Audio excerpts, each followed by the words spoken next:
Jadi pagi hari ini kita mesti berdoa dengan menyamakan kemauan Tuhan. Pagi hari ini kita akan eh, menaruh pikiran, perasaan kita kepada Yesus Kristus, kata Filipi ya.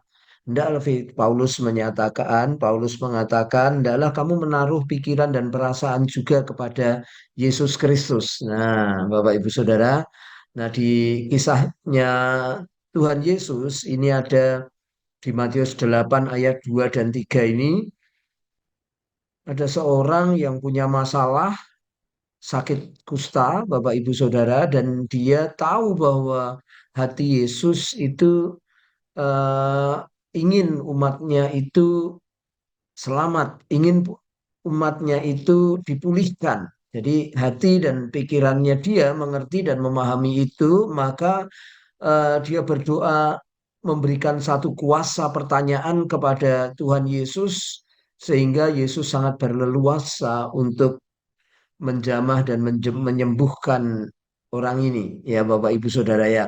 Nah, banyak kan kita berdoa kita menginginkan apa yang kemauan kita gitu ya.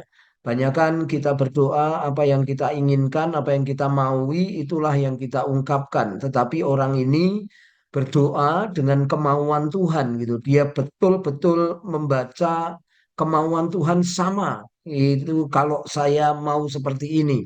Jadi akhirnya sekejap itu juga Tuhan Yesus menjawab eh, doanya. Nah, ini Bapak Ibu Saudaraku luar biasa sekali ya. Jadi kita berdoa dengan kemauan Tuhan, menyamakan kemauan kita dan kemauannya Tuhan, sehingga doa kita dijawab oleh Tuhan. Ya, Bapak Ibu Saudaraku, judulnya sekali lagi berdoa dengan menyamakan kemauan Tuhan. Karena Filipi juga ngomong demikian, maka terjadilah sesuatu. Saya akan bacakan firman Tuhan, Matius 8 ayat 2 dan 3, dua ayat.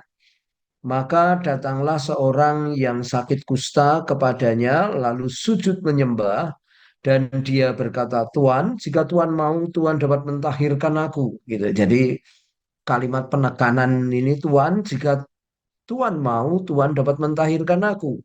Nah, jawaban Yesus, saudara-saudaraku di ayat 3, lalu Yesus mengulurkan tangannya. Jadi tindakannya Yesus dulu itu, Bapak Ibu Saudaraku.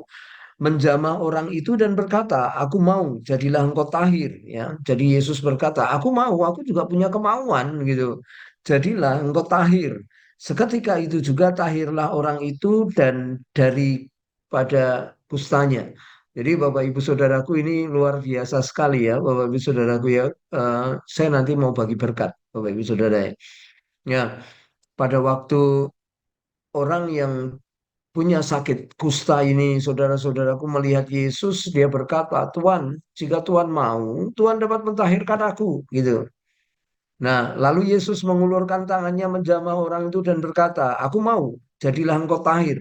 Seketika itu juga tahir orang itu dari kustanya. Ini Bapak Ibu Saudaraku, keajaiban yang luar biasa. Tentu kita rindu bahwa doa-doa kita dijawab Tuhan. Kita ingin melihat perkara-perkara ajaib, perkara-perkara besar, saudara di depan kita selesai, saudara-saudara ya. Nah, eh, ada empat hal yang perlu kita perbuat. Ya, pagi hari ini kita sudah datang memuji dan menyembah Dia. Yang pertama adalah kita harus menyadari masalah, Bapak Ibu Saudara. Kita harus menyadari, memahami persoalannya, permasalahannya.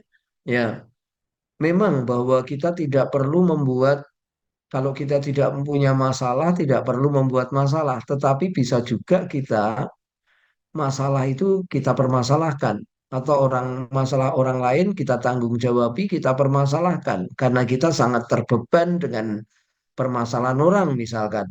Itu juga bisa kita menyadari adanya masalah, Bapak Ibu Saudara. Jadi Yesus itu di surga tidak punya masalah. Yesus di surga juga eh, no problem misalkan dengan orang yang sudah jatuh dalam dosa. Tetapi Yesus mengambil tanggung jawab, Bapak Ibu Saudaraku, mengambil masalah orang dan turun ke dunia menjadi sama dengan manusia, Bapak Ibu Saudara, dan mengambil tanggung jawab itu. Gitu. Kita juga bisa aja tidak menjadi masalah orang, tidak menjadi masalah kita. Tetapi Bapak Ibu Saudara, kita sering berdoa, sering ingin to be like Jesus. Yesus datang mengambil sebuah permasalahan, bahkan di kayu salib Yesus berkata, ampunilah dia sebab dia tidak tahu apa yang dia lakukan. Atau dia ngomong sama orang yang menangisi dia, saudara-saudaraku, tangisilah dirimu sendiri. Saudara-saudaraku, Yesus mengambil tanggung jawab, Yesus mengambil sebuah masalah, saudara-saudaraku, dari sebenarnya permasalahan yang dia tidak perbuat, Bapak Ibu Saudara. Nah, yang kedua adalah penting juga kita selalu datang kepada Yesus dan menyembah Dia, bukan untuk saja curhat, tapi untuk menyembah Tuhan. Bukan hanya untuk kita itu menyampaikan doa syafaat, tetapi memang kita mau punya keintiman dengan Dia, mau kita ini meraih hatinya, dekat dengan Dia, mau kita mengenal Dia, itu penting sekali, Bapak Ibu Saudara. Dan banyak orang hanya datang kepada Yesus untuk mengungkapkan sebuah persoalan pribadinya. Ya, dia punya masalah pribadi, lalu saudara-saudaraku dia datang kepada Yesus, bahkan itu pun tidak menyembah, cuman datang kepada Yesus. Nah, penting sekali. Nah, orang kusta ini, saudara-saudaraku, Alkitab firman Tuhan menekankan dengan jelas bahwa datang seorang sakit kusta kepada Yesus lalu menyembah dia. Nah, di Alkitab, Bapak Ibu Saudara, siapapun yang bertemu dengan Tuhan Yesus mengalami perubahan yang begitu besar. Semua orang yang bertemu dengan Yesus, saudara-saudaraku, bertemu dengan perubahan. Ya, Bapak Ibu Saudara, bertemu dengan perubahan, termasuk saudara-saudaraku perubahan itu menyesal, saudara-saudara. Kenapa ketemu Yesus gitu, saudara-saudara ya. Nah, termasuk terjadi perdebatan, saudara-saudara. Tetapi kita melihat orang yang lumpuh berjalan, orang yang buta melihat, orang yang tuli mendengar. Itu semua dimulai dari perjumpaan dengan Yesus, saudara-saudaraku. Dan selalu Anda akan dapati kata menyembah, Bapak Ibu Saudaraku. Nah, yang ketiga adalah menyamakan kemauan atau kehendak, Bapak Ibu Saudaraku. Tuhan, jika Tuhan mau, saudara ya, Tuhan pasti mau. Tuhan datang untuk mereka yang sakit. Saudara-saudara, Yesus berkata, orang bukan orang waras yang membutuhkan tabib, tapi orang sakit. Yesus datang, saudara-saudaraku, memang untuk itu. Tuhan dapat mentahirkan aku, saudara-saudaraku. Jadi orang ini tahu bahwa Yesus, saudara-saudaraku, punya tujuan adalah menyembuhkan, mentahirkan, menyelamatkan, saudara-saudaraku, membawa perubahan. Jadi kita harus menyamakan juga dengan kemauan kehendak Tuhan. Bahkan di 1 Timotius 2 ayat 3 dan 4 mengatakan bahwa inilah yang baik dan yang berkenan kepada Allah Tuhan Juru Selamat kita, yaitu menghendaki semua orang diselamatkan. Yang kedua, semua orang mendapatkan pengetahuan yang benar. Jadi dua hal itu Bapak Ibu Saudaraku menjadi kehendak Tuhan. Nah, yang terakhir Bapak Ibu Saudaraku, kita mesti menerima uluran tangan Tuhan Yesus, saudara-saudaraku. Lalu Yesus mengulurkan tangannya menjamah orang itu dan berkata, aku mau, jadilah engkau tahir. Seketika itu juga tahirlah orang itu daripada kustanya, daripada sakitnya, daripada kelainannya, daripada masalahnya. Jadi ada empat hal yang mesti kita tahu. Yang pertama kita perbuat, yang pertama menyadari adanya masalah, saudara-saudara. Yang kedua datang kepada Yesus dan menyembah.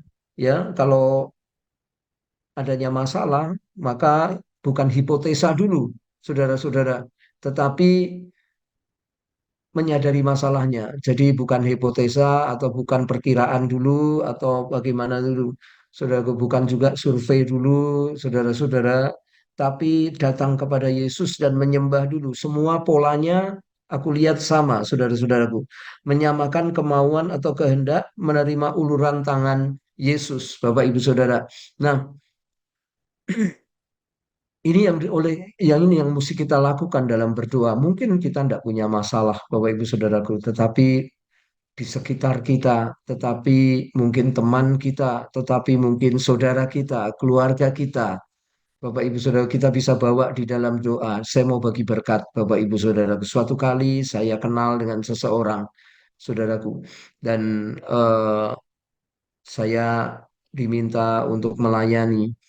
Dan saya lihat baik-baik saja karena orang ini juga orang yang cinta Tuhan, orang yang mengasihi Tuhan, orang yang melayani, saudara-saudara ya. Nah, tetapi suatu kali diizinkan Tuhan, orang ini punya masalah, saudara-saudaraku.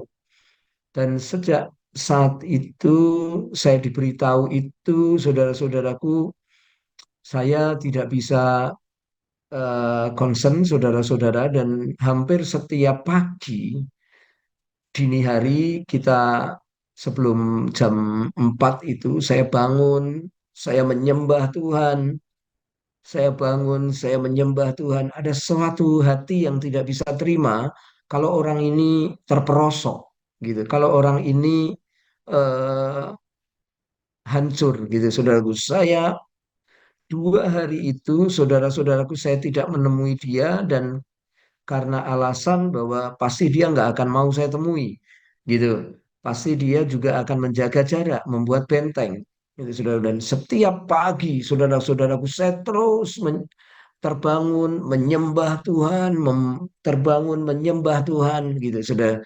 Nah, pagi terakhir Tuhan kasih hikmat kepada saya eh, untuk saya ini mencoba untuk eh, membuat strategi yang Tuhan kasih, saudara-saudaraku.